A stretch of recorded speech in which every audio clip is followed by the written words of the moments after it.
哋做一個蜜糖芥末醬。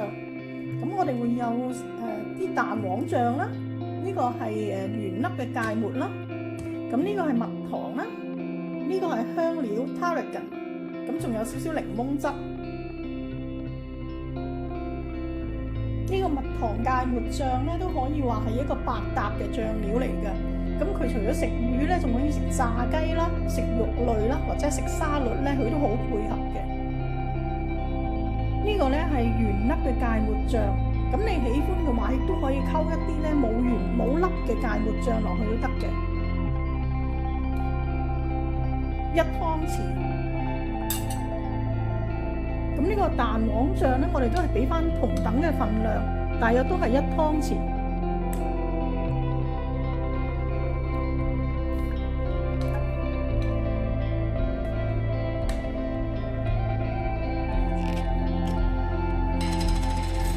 咁呢個蜜糖咧就要少啲，大約係1茶匙左右啦。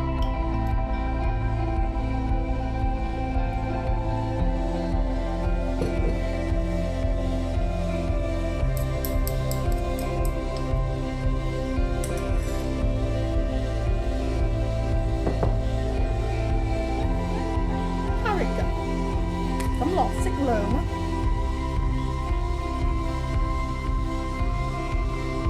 檸檬汁些少就夠㗎啦。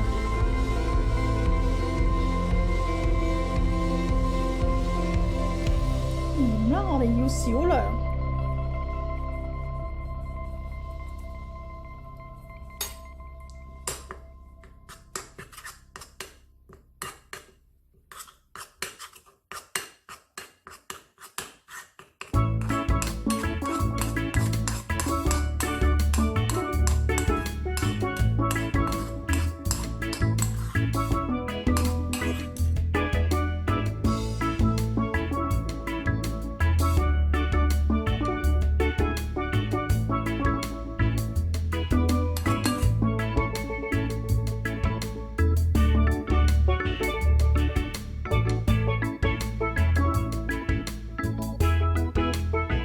好好味嘅蜜